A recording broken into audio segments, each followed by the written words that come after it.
Ninakwenda kukuonyesha demo moja kwa nini bidhaa zetu zinafanya kazi. Kwa nini tunasaidia watu na unaona hizi shuhuda kubwa kubwa. Niangalie.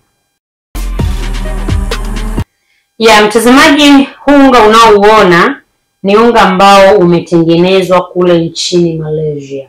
Na unga huu umetengenezwa kwa kutumia selshina. Selshina ni yani kile kinachosababisha lile tunda au lile zao liweze kumea, ndo selshina.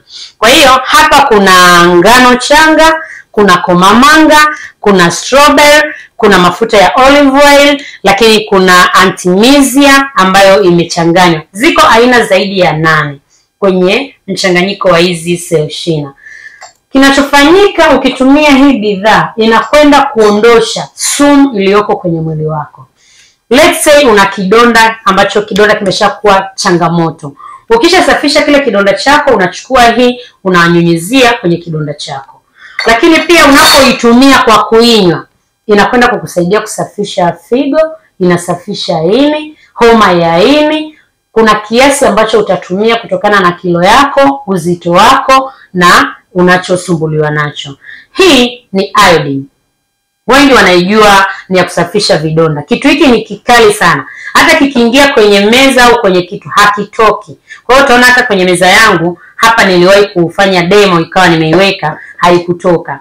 Kwa hiyo ni product yao, ni dawa ambayo inatumika kwa kusafishia kidonda, lakini ni kali sana. Nadhani unaona mimi sitaki kidondoke kwenye meza yangu kwa sababu haitoki.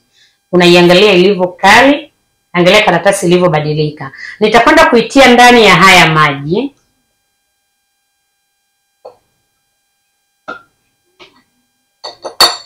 Umeiona? Nimeweka iodine hapa na harufu yake inakuja kabisa ni ya iodine. Kwa hiyo unaiona ilivyo ni sumu, ilivyo ni kali, ndio maana inaweza kupambana na bakteria walioko kwenye kidonda. Kwa hiyo nitakwenda kuchukua huu unga, nitatia ndani ya haya maji.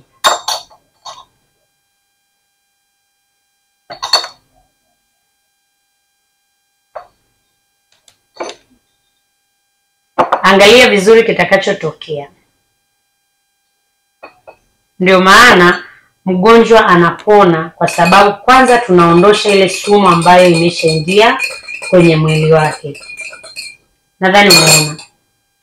Kwa hiyo hii inaondosha sumu mwilini, inasaidia maradhi, inasaidia saratani, inasaidia figo, inasaidia ini, haswa wale ambao tayari wana homa ya ini. Unaendelea kutumia dawa zako za hospitali, lakini unapata hii bidhaa ili kuweza kukamua ile sumu iliyoingia mwilini mwako. Lakini wewe unitumia dawa za sukari kwa muda mrefu,